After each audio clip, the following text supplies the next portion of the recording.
नमस्कार दोस्तों, कैसे हो सब लोग। मैं केडी चारण आपके अपने YouTube चैनल एजुकेशन हब के ऑनलाइन प्लेटफॉर्म पे हार्दिक अभिनंदन स्वागत करता हूं। दोस्तों, अपन ने कल के वीडियो के माध्यम से हमारा रसायन विज्ञान का एक टॉपिक कंप्लीट किया था, रासायनिक अभिक्रियाओं वाला। आज जो टॉपिक अपन स्टार्ट करने वाले हैं वो बहुत ही इम्पोर्टेंट टॉपिक है, जो प्रत्येक एग्जाम में इससे रिलेटेड क्वेश्चन पूछे जाते हैं। चाहे कोई सा भी एग्जाम हो, आरएस हो, फर्स्ट ग्रेड, रीट, पटवार, कांस्टेबल, प्रत्येक भर्ती परीक्षाओं में जहां जनरल साइंस के क्वेश्चन पूछे जाते हैं वहां इस टॉपिक से संबंधित क्वेश्चन जरूर मिलते हैं आपको। बहुत ही इजी टॉपिक है, एक कह सकते हैं कि रसायन विज्ञान की एक थीम है, बहुत ही रसायन विज्ञान का एक बेस है, जिसके माध्यम से अपन एक एक टॉपिक वाइज टॉपिक प्रत्येक टॉपिक अपन क्लियर करते जाएंगे। आज का टॉपिक है हमारा पदार्थ या द्रव्य।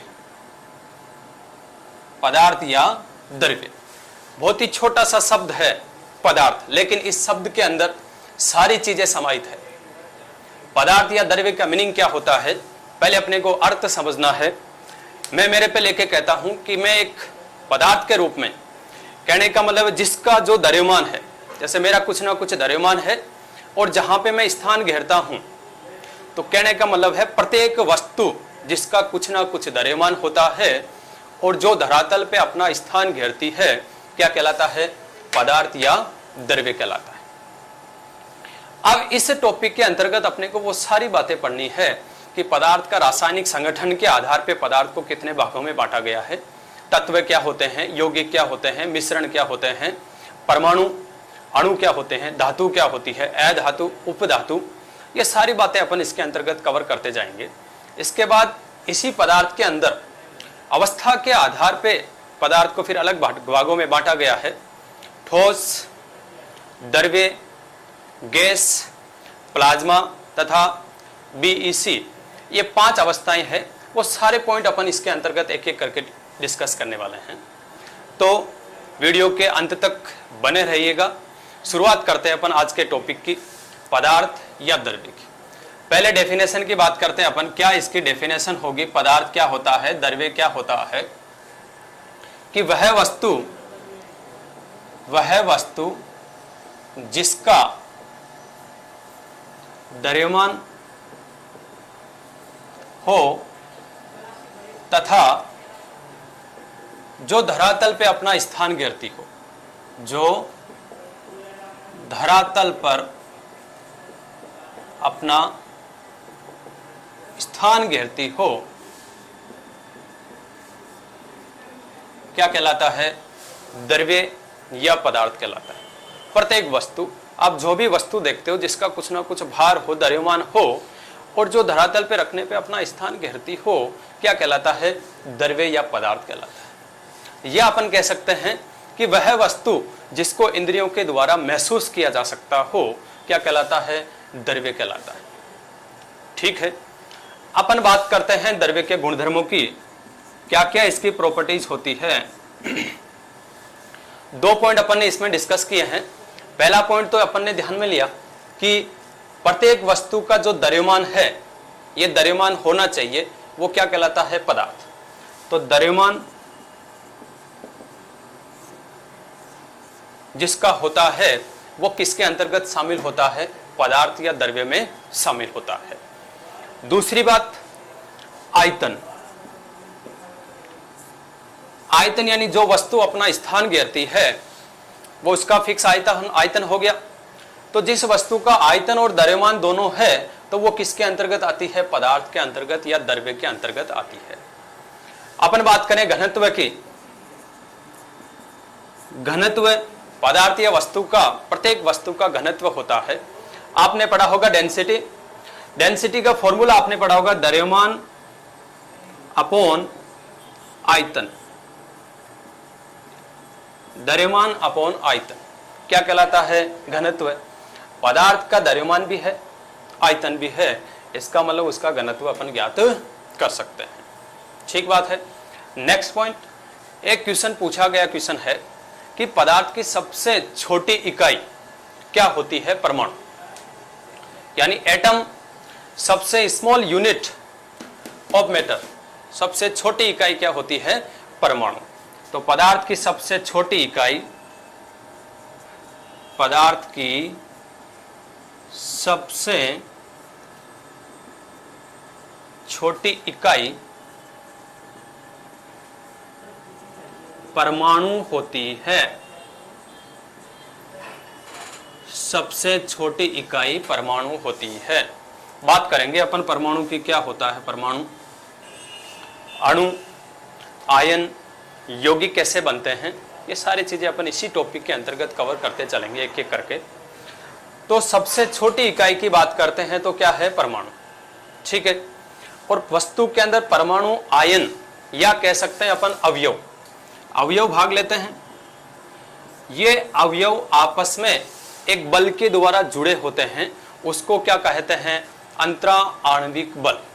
अंतरा आणविक बल के द्वारा ये सारे परमाणु, अणु या आयन पदार्थ के अंदर जुड़े हुए होते हैं। अंतरा आणविक बल, अंतरा आणविक बल के माध्यम से प्रत्येक अवयवी कण आपस में जुड़े हुए होते हैं। और बात करेंगे अपन इसी बल के आधार पर पदार्थ की भौतिक अवस्थाएं होती है। लेकिन अपन पहले डिस्कस करेंगे पदार्थ की रासायनिक या रासायनिक संगठन के आधार पर पदार्थ कितने प्रकार का होता है, वो सारी बातें अपन इस टॉपिक के अंतर्गत देखेंगे। तो अपने को पहले क्या याद करना है? पदार्थ का मतलब क्या होता है? जिसका द्रव्यमान हो और जो धरातल पे अपना स्थान घेरती हो, क्या कहलाता है? पदार्थ कहलाता है। पदार्थ की सबसे छोटी इकाई की बात करें तो सबसे छोटी इकाई क्या होती है? परमाणु। या पदार्थ को अपन इंद्रियों के द्वारा महसूस कर सकते हैं, क्या कहलाता है? पदार्थ कहलाता है। बात करते हैं पदार्थ को संगठन के आधार पर कितने भागों में बांटा गया है, वो पॉइंट अपने को डिस्कस करने हैं इसके अंतर्गत। देखिएगा, पदार्थ, या इसको लिख सकते हैं अपन द्रव्य।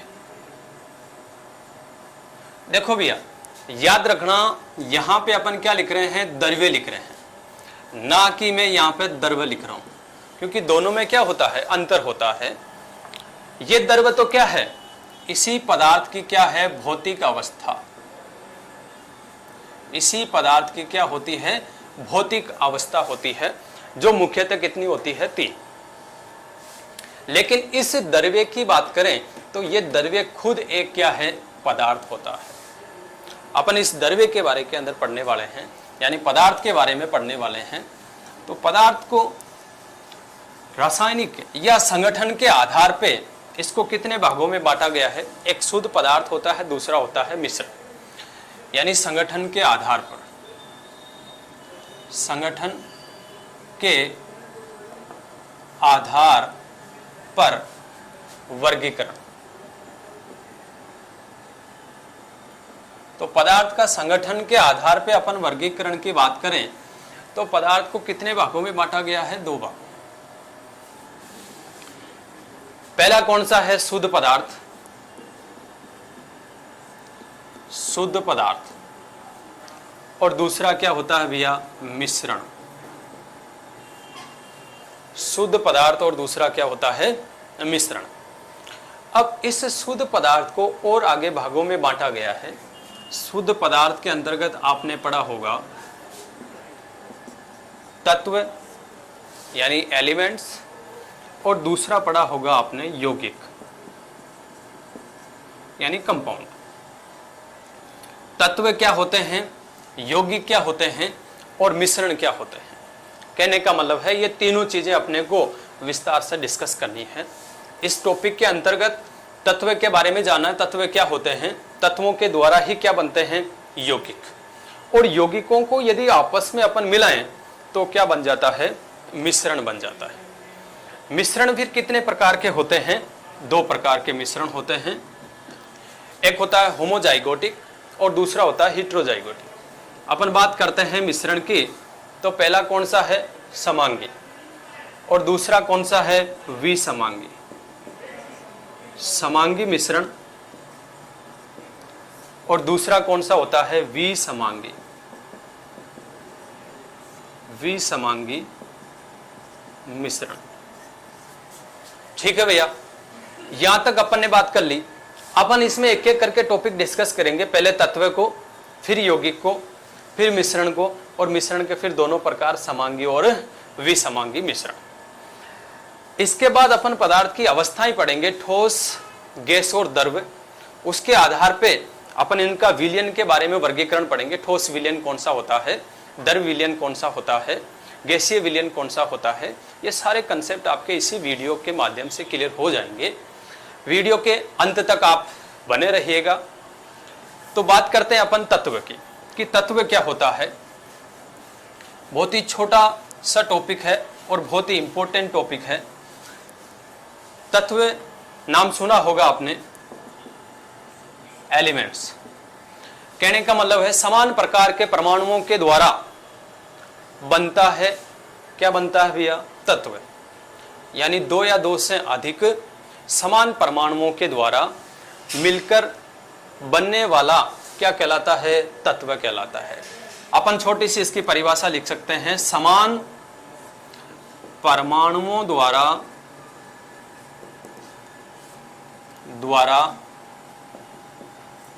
मिलकर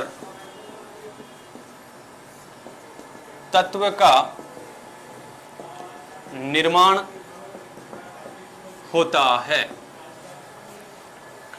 यानी समान परमाणुओं के द्वारा मिलकर किसका निर्माण होता है, तत्व का निर्माण होता है। अपन कह सकते हैं कि तत्व के उदाहरण के अंदर देखें कि ऑक्सीजन है O2 के रूप में, या O3 ओजोन के रूप में।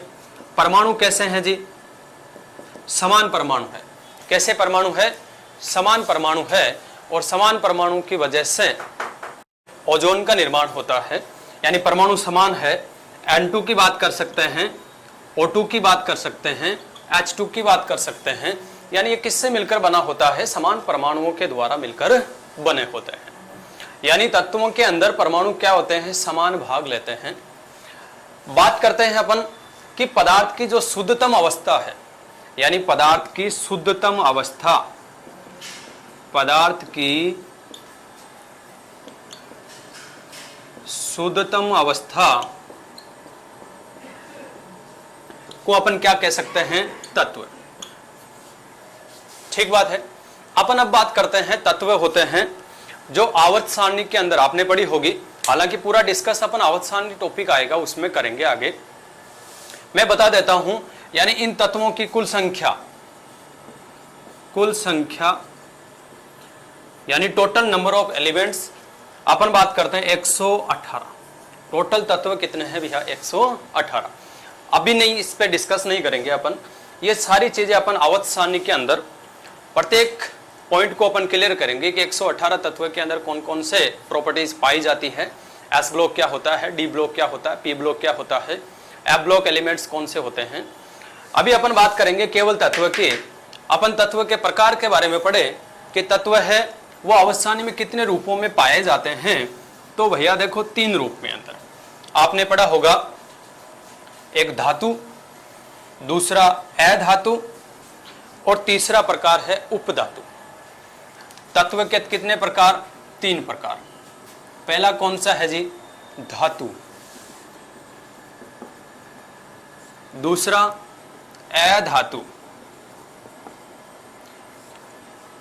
तीसरे प्रकार की बात करें तो उपधातु।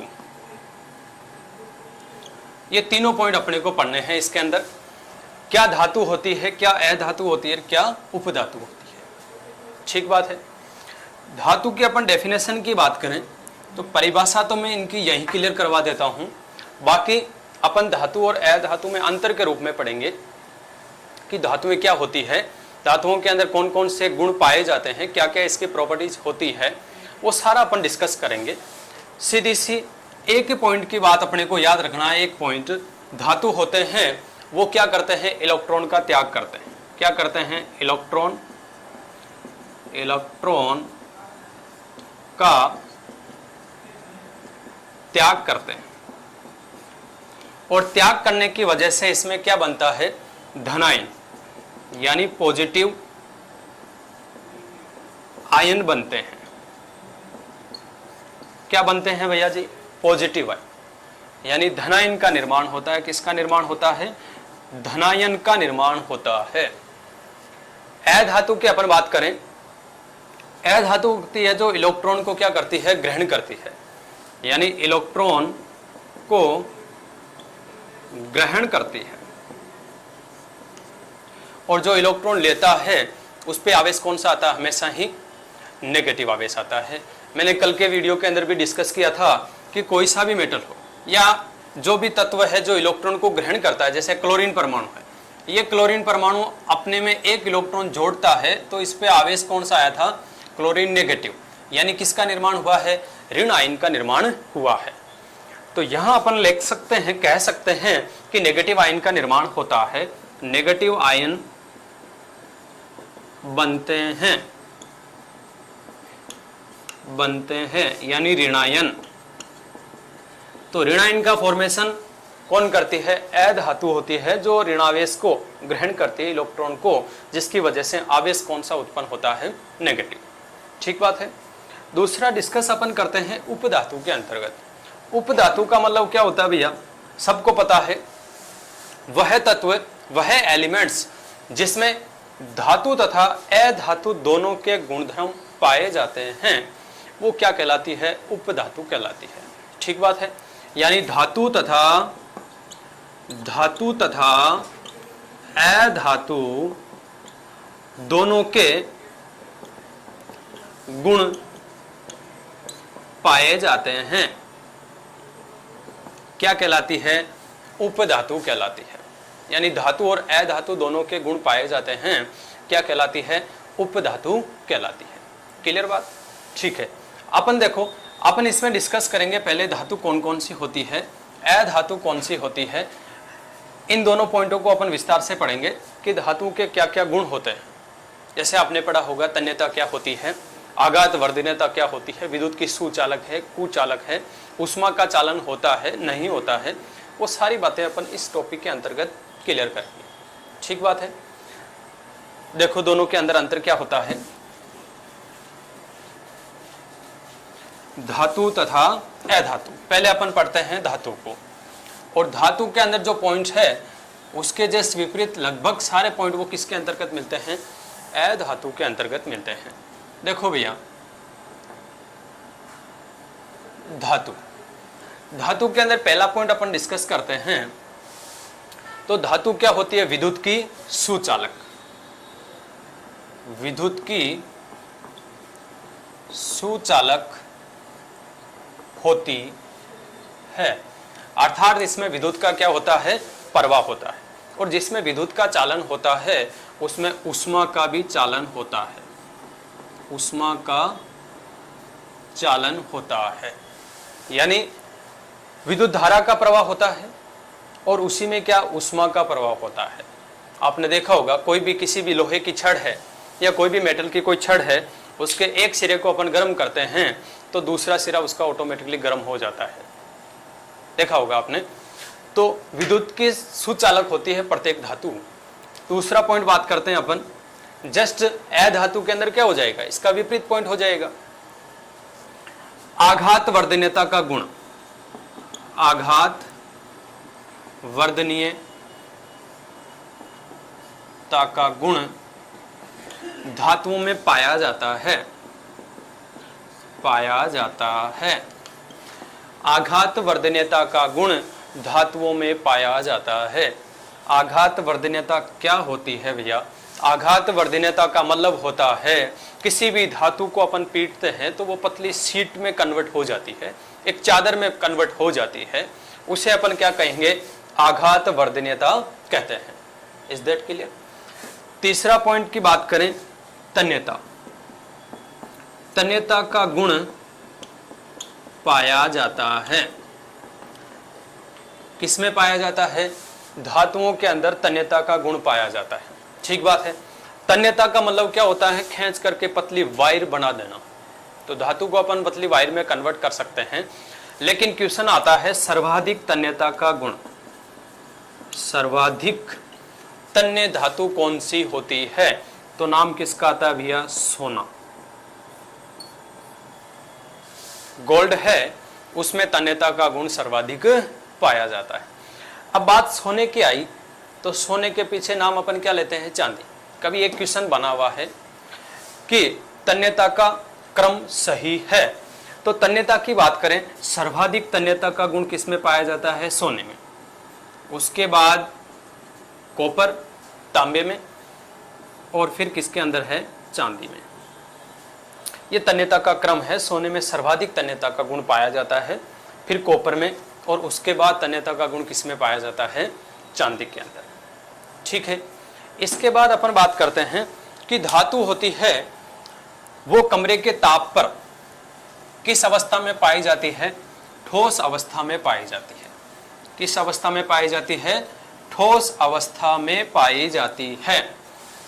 ठीक है, सबने पढ़ रखा है कि कमरे के ताप पर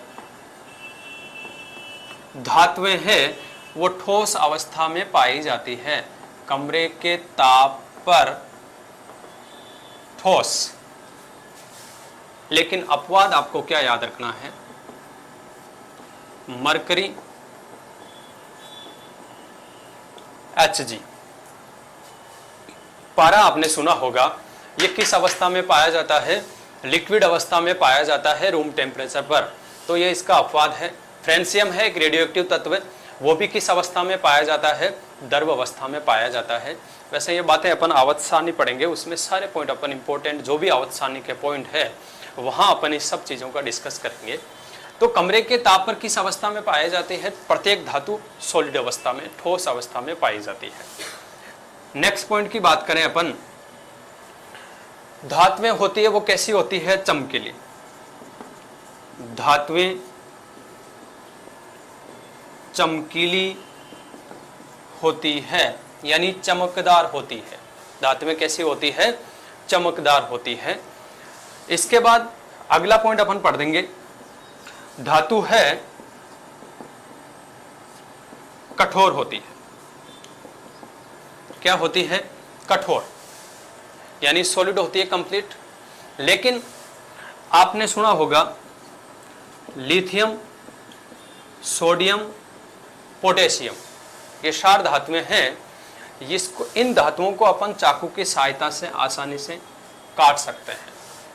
यानी मुलायम धातु कहें तो कौन सी होती है? लिथियम, सोडियम और पोटेशियम। इनको अपन चाकू की सहायता से आसानी से काट सकते हैं। ठीक है, इतने सारे पॉइंट अपन ने डिस्कस कर लिए। इसके बाद अपन बात करते हैं अधातु की। अधातु क्या होती है? इसमें सारे पॉइंट पढ़े अपन ने। पहला पॉइंट पढ़ा विद्युत का, विद्युत की क्या होती है? सुचालक। दूसरा पॉइंट पढ़ा अपन ने कि धातुएं होती है उसमें आघात वर्धनता का गुण पाया जाता है। तीसरा तन्यता का गुण पाया जाता है। सर्वाधिक तन्य धातु कौन सी होती है? सोना। और सोना, फिर कॉपर, फिर चांदी। इन तीनों का क्रम कभी एग्जाम में पूछ लेते हैं, तो क्रम भी आपको याद रखना है।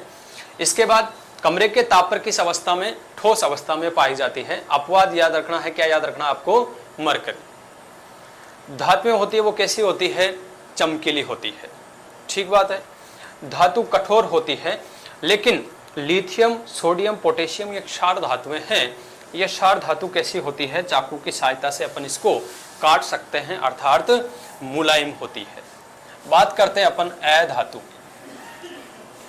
अधातु क्या होती है? इसके अंदर उदाहरण धातु के अंदर जितने भी मेटल है, मेटल जो भी है, जैसे कि Au, Ag, iron, copper, aluminium, ये सारी जो भी धातु है ये उदाहरण किसके अंतर्गत आते हैं? धातुओं के अंतर्गत आते हैं। बात करते हैं अपन अधातु की। अधातु सुनो भैया, अधातु यानी नॉन मेटल। पहला पॉइंट इसके अंदर वो याद करना है, धातु तो क्या होती है? विद्युत की सुचालक होती है। अधातु विद्युत की कुचालक होती है। और जो कुचालक होती है वो ऊष्मा का चालन नहीं करती है। ऊष्मा का चालन नहीं करती है। जैसे लकड़ी है, उसमें ऊष्मा का चालन नहीं होता है। विद्युत का भी संचरण नहीं होता है। केवल विद्युत का संचरण किसमें होता है? धातुओं में होता है। लेकिन अपवाद आपको इसमें याद रखना है, बहुत ही इंपॉर्टेंट है। ग्रेफाइट, ग्रेफाइट कार्बन का अपरूप है। आगे अपन डिस्कस करेंगे कार्बन और कार्बन का पूरा टॉपिक, कार्बन के अपरूप कौन से होते हैं, हीरा, ग्रेफाइट, फुलरीन। तो ग्रेफाइट ऐसा पदार्थ है जिसमें विद्युत का क्या होता है? चालन होता है। क्यों? क्योंकि कार्बन है 3 सहसंयोजक बंध के द्वारा जुड़ा होता है, 1 इलेक्ट्रॉन इसमें फ्री पाया जाता है और इसकी वजह से इसमें विद्युत का क्या होता है? संचरण होता है। ठीक है। दूसरा पॉइंट की अपन बात करें तो धातु तो आघात वर्धनीयता का गुण दर्शाती है, लेकिन अधातुओं में आघात वर्धनीयता का गुण नहीं पाया जाता है। आघात वर्धनीयता का गुण नहीं पाया जाता है। यानी इनको अपन चोट मारेंगे या इसको पीटेंगे तो ये बिखर जाती है, टुकड़ों में टूट जाती है। आगे मैं पॉइंट लिखूंगा कि धातु की प्रकृति कठोर होती है, लेकिन अधातुओं की प्रकृति कैसी होती है? भंगुर। भंगुर प्रकृति के होने की वजह से इनमें आघात वर्धनीयता का गुण नहीं पाया जाता है। थर्ड पॉइंट की बात करें, तन्यता। तन्यता का गुण नहीं पाया जाता है। किसमें नहीं पाया जाता है? अधातुओं में तन्यता का गुण नहीं पाया जाता है। नेक्स्ट बात करें, अधातु चमकीली नहीं होती है, यानी चमकीली नहीं होती है। ठीक है। लेकिन याद रखना है, बहुत ही इंपॉर्टेंट, इसमें अपवाद आपको याद रखना है। आयोडीन एकमात्र ऐसी अधातु है जो कैसी होती है? चमकीली होती है। Is that clear? ठीक है। आयोडीन अधातु है जो कैसी होती है? चमकीली होती है। नेक्स्ट बात करें अपन इसके अंतर्गत, इसकी प्रकृति की बात करें कि कमरे के ताप पर यह कैसी अवस्था में पाई जाती है?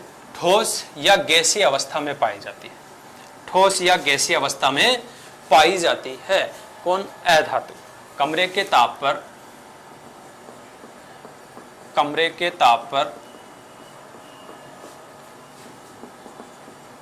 ठोस या गैस, ठोस और गैसीय अवस्था में ये पाई जाती है। लेकिन इसमें भी आपको अपवाद याद रखना है। केमिस्ट्री पढ़ रहे हो, एक्सेप्शन इसमें आते रहेंगे। अभी तो शुरुआत हुई है, कई टॉपिक है जिसमें कई अपवाद आएंगे। अपवाद इसके अंदर क्या है? आपने पढ़ा होगा ब्रोमीन। ऐसी अधातु है जो किस अवस्था में पाई जाती है? लिक्विड फॉर्म में पाई जाती है। ठीक है। नेक्स्ट पॉइंट, अधातु है जिसमें ताप के प्रति, या अपन कह सकते हैं अवस्था ठोस होती है, लेकिन इसकी प्रकृति की बात करें कि अधातुओं की जो प्रकृति होती है वो प्रकृति कैसी होती है भैया? भंगुर प्रकृति होती है। कैसी प्रकृति होती है? भंगुर प्रकृति होती है। ये भंगुर प्रकृति का होता है, यानी इस पे चोट मारने की वजह से ये छोटे छोटे टुकड़ों में टूट जाता है। ठीक है। कठोर नहीं होती है। लेकिन इसमें भी आपको याद रखना है, हीरा, हीरा है जो कैसा होता है भैया? सर्वाधिक कठोर। हीरा है वो कैसा होता है? सर्वाधिक कठोर। तो इसके गुणधर्म की अपन ने बात कर ली कि धातु क्या होता है, अधातु क्या होती है, क्या क्या उनके गुणधर्म होते हैं, ये सारे पॉइंट डिस्कस कर लिए हैं अपन ने। ठीक है। इसके बाद अपन नेक्स्ट पढ़ेंगे अगला उपधातु। देखो अपन ने पहले पॉइंट डिस्कस कर लिया है उपधातु के बारे में कि क्या होती है जिसमें धातु और अधातु दोनों के गुण पाए जाते हैं, क्या कहलाती है? उपधातु कहलाती है। जिसमें धातु और अधातु दोनों के गुण पाए जाते हैं, क्या कहलाती है? उपधातु। यानी धातु और अधातु दोनों के गुण, धातु व अधातु दोनों के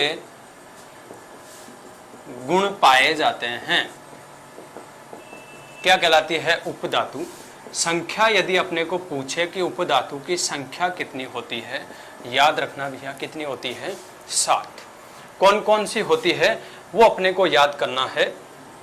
boron, silicon, germanium, antimony, tellurium, polonium. ठीक है। इसके अलावा अपन बात करते हैं आर्सेनिक धातु, वो भी किसके अंतर्गत? उपधातु है आर्सेनिक। ये सारी की सारी किसके अंतर्गत शामिल होती है? उपधातु के अंतर्गत शामिल होती है। ठीक है। Boron, silicon, silicon, germanium, antimony, tellurium, polonium और लास्ट कौन सी है? आर्सेनिक। ये सारी की सारी किसमें शामिल होती है भैया? उपधातु के अंतर्गत शामिल होती है। इसके बाद अपना नेक्स्ट पॉइंट था शुद्ध पदार्थ, पढ़ लिया अपन ने। इसके बाद इसमें तत्व के बाद दूसरा पॉइंट अपन ने डिस्कस किया था यौगिक, यानी कंपाउंड क्या होता है। इस कंपाउंड के बारे में अपने को डिस्कस करना है। कंपाउंड किसके द्वारा बनता है ये मैंने पहले आपको बता दिया है कि तत्व से मिलकर ही किसका निर्माण होता है? यौगिक का निर्माण होता है। तत्व आपस में मिलकर किसका निर्माण करते हैं? यौगिक का निर्माण करते हैं। इतनी बात क्लियर है। लेकिन एक चीज आपको इसमें याद रखनी है कि तत्वों का अनुपात है जो निश्चित होना चाहिए, और एक रासायनिक संगठन के द्वारा ये जुड़ते हैं और किसका निर्माण होता है? यौगिक का निर्माण होता है, कंपाउंड का निर्माण होता है। बात करते हैं डेफिनेशन की, इसकी क्या परिभाषा होगी कि यौगिक क्या होता है। यानी तत्वों या दो से अधिक तत्व आपस में एक निश्चित अनुपात से रासायनिक संगठन में जुड़े होते हैं तो उसे अपन क्या कह सकते हैं? यौगिक कह सकते हैं। दो से अधिक तत्व, दो से अधिक तत्व एक निश्चित अनुपात में रासायनिक संगठन द्वारा जुड़े होते हैं, क्या कहलाता है? यौगिक कहलाता है। एक निश्चित अनुपात होता है उनका, एक भारात्मक अनुपात होता है जिसके द्वारा किसका फॉर्मेशन होता है? यौगिक का। देखो भैया उदाहरण की बात करते हैं अपन। H2O यानी जल, नेक्स्ट NH3, अमोनिया की बात करें, अमोनिया, और कई प्रकार के यौगिक है। H2SO4 है, सल्फ्यूरिक एसिड, तो HNO3 है। ये क्या है? यौगिक है जिसमें परमाणु है उनका एक निश्चित अनुपात होता है। ठीक बात है। एक उदाहरण अपन लेके देखते हैं अनुपात का। निश्चित कैसे अनुपात होता है? H2O की अपन यदि बात करें, कौन कौन से परमाणु भाग ले रहे हैं? हाइड्रोजन, और दूसरा कौन सा है? ऑक्सीजन। ठीक बात है। अपन आगे डिस्कस करेंगे पॉइंट परमाणु। तो परमाणु के बारे में अपन कंप्लीट बातें करेंगे। क्या परमाणु का द्रव्यमान होता है, कितने उसमें इलेक्ट्रॉन्स पाए जाते हैं, कितने उसमें प्रोटॉन्स पाए जाते हैं, न्यूट्रॉन्स कितने होते हैं, वो सारे पॉइंट अपन डिस्कस करेंगे। आप यहाँ पे केवल एक चीज समझनी अपने को कि इनका भारात्मक अनुपात निश्चित कैसे होता है। एक निश्चित अनुपात में तत्वों के मिलने से ही किसका निर्माण होता है? यौगिक का निर्माण होता है। हाइड्रोजन देखो संख्या के अंदर कितने हैं? 2। ऑक्सीजन कितने हैं? 1। यदि हाइड्रोजन का परमाणु क्रमांक की बात करें कि परमाणु क्रमांक हाइड्रोजन का कितना होता है भैया? 1 नंबर पे आता है। इसका द्रव्यमान भी हाइड्रोजन का कितना होता है, 1 होता है। द्रव्यमान कितना होता है, 1। 1 इंटू 2 बराबर कितना हो गया, 2, क्योंकि परमाणु कितने हैं, 2। तो हाइड्रोजन का 2 अनुपात हो गया। ऑक्सीजन का परमाणु क्रमांक की बात करें तो परमाणु क्रमांक कितना नंबर पे आता है, 8 नंबर पे आता है। ऑक्सीजन कितने नंबर पे आता है, 8 नंबर पे आता है। इसकी यदि द्रव्यमान की बात करें तो द्रव्यमान कितना होता है, 16। एक ही परमाणु है, तो हाइड्रोजन तथा ऑक्सीजन का 2 अनुपात 16 मिलने से ही H2O के यौगिक का निर्माण होता है। इसको सरल अनुपात में बदल सकते हैं। सरल अनुपात इसका क्या निकल के आएगा, इसको काटेंगे अपन 2 तो 1 अनुपात 8। कह सकते हैं कि जल के एक मॉलिक्यूल, एक कंपाउंड के निर्माण के लिए हाइड्रोजन तथा ऑक्सीजन के तत्वों का भारात्मक अनुपात 1 अनुपात 8 होना चाहिए। ठीक है। अमोनिया की बात करके देख लो, NH3। नाइट्रोजन है 7 नंबर पे आता है, द्रव्यमान कितना हो गया, 14। हाइड्रोजन अभी बताया 1 नंबर पे आता है, परमाणु क्रमांक 1, द्रव्यमान संख्या भी 1। 3 है तो कितना हो गया, 3। ये इनका अनुपात क्या है, निश्चित, यानी 14 अनुपात 3 में यदि नाइट्रोजन और हाइड्रोजन आपस में मिलते हैं तो किसका निर्माण होता है, अमोनिया का निर्माण होता है। ठीक है। तो यहाँ हमारे यौगिक है वो होते हैं कंप्लीट, यानी 2 या 2 से अधिक तत्वों के एक निश्चित अनुपात से मिलने से या रासायनिक संगठन द्वारा आपस में जुड़े हो तो किसका निर्माण होता है, यौगिक का निर्माण होता है। हमारा लास्ट टॉपिक है अभी का, क्या टॉपिक, मिश्रण। मिश्रण क्या होता है दोस्तों, देखो मिश्रण के बारे में अपने को पढ़ना है। मिश्रण इन यौगिकों के द्वारा ही मिलकर के बना होता है, लेकिन याद क्या रखना है आपको कि यौगिकों का निश्चित अनुपात नहीं होता है, उनके मध्य रासायनिक क्रियाएं संपन्न नहीं होती है। बहुत ही इंपॉर्टेंट बात है, कई बार सवाल बना हुआ है कि मिश्रण के निर्माण में तत्वों का या यौगिक का अनुपात निश्चित होता है या नहीं। तो कोई निश्चित अनुपात नहीं होता है, किसी भी क्वांटिटी के अंदर अपन इसको मिला सकते हैं। तो मिश्रण होता है वो किसके द्वारा बनता है, तत्व या यौगिकों के द्वारा किसका निर्माण होता है, मिश्रण का निर्माण होता है। तत्व या यौगिकों के अनिश्चित अनुपात में मिलने पर मिश्रण का निर्माण होता है। मिश्रण का निर्माण होता है और इनके मध्य रासायनिक क्रिया भी संपन्न नहीं होती है। ठीक है। तो तत्व या यौगिकों के अनिश्चित अनुपात में मिलने से किसका निर्माण हो जाता है, मिश्रण का निर्माण हो जाता है। मैंने बात की थी कि मिश्रण है वो कितने प्रकार का आपको बताया था, 2 प्रकार का होता है। पहला कौन सा बताया, समांगी। कौन सा मिश्रण, समांगी मिश्रण। दूसरा होता है विसमांगी मिश्रण। विसमांगी मिश्रण। समांगी मिश्रण के अंतर्गत अपने को क्या याद रखना है कि अवयवी पदार्थ है, अवयवी यानी आयन, परमाणु, अणु, इन तीनों की प्रावस्थाएं क्या होती है, एक होती है, प्रावस्थाएं अलग अलग नहीं होती है, यानी पूर्णतः आपस में क्या होते हैं, मिले हुए होते हैं। तो अवयवों की समस्त परस्पर मिले होते हैं, आपस में क्या होते हैं, जुड़े होते हैं। अवस्था को अपन भिन्न भिन्न नहीं देख सकते हैं, यानी प्रावस्थाएं क्या होती है, समान होती है। प्रावस्थाएं समान होती है। अलग अलग प्रावस्थाओं के अंदर अपन उस मिश्रण को नहीं देख सकते हैं। बात करते हैं विसमांगी।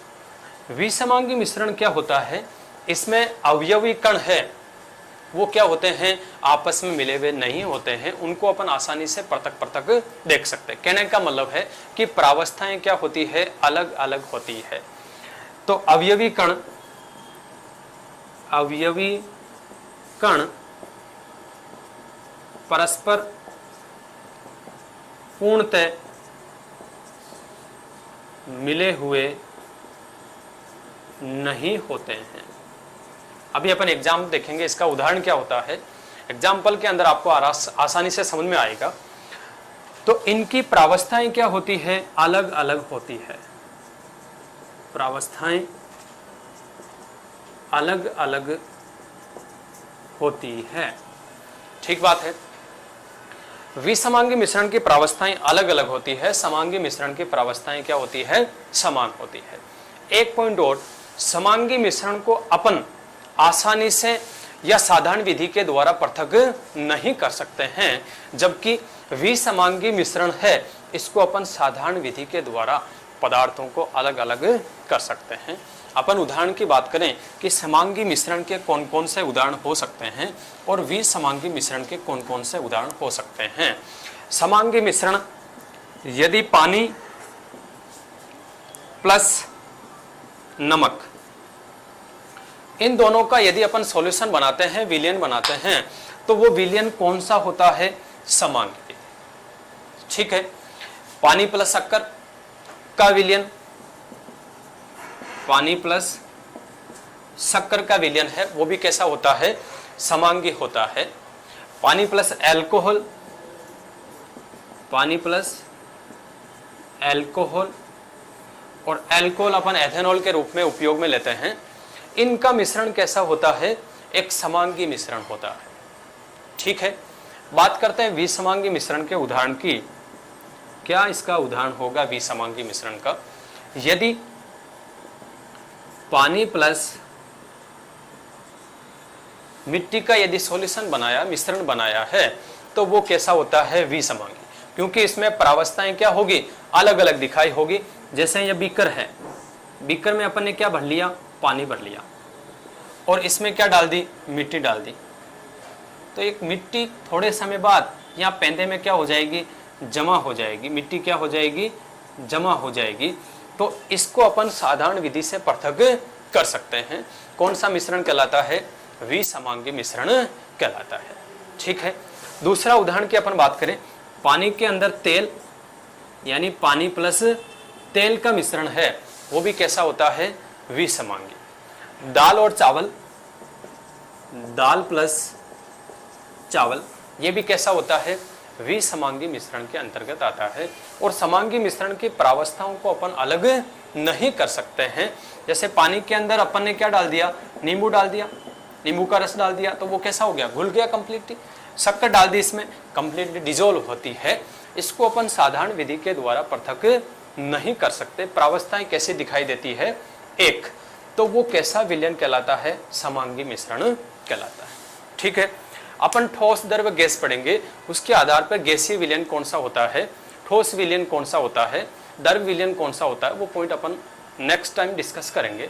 ठीक है दोस्तों, आज के लिए इतना ही। बहुत ही अच्छा टॉपिक था। आप इस टॉपिक को बराबर कंटिन्यू देखना, आसानी समझ में आया होगा उम्मीद है। और आगे भी मैं उम्मीद करता हूँ कि आप मेरे साथ बने रहिएगा। आपका प्यार और स्नेह लगातार मेरे को आशा करता हूँ अनवरत मिलता रहेगा। जय हिंद, जय भारत।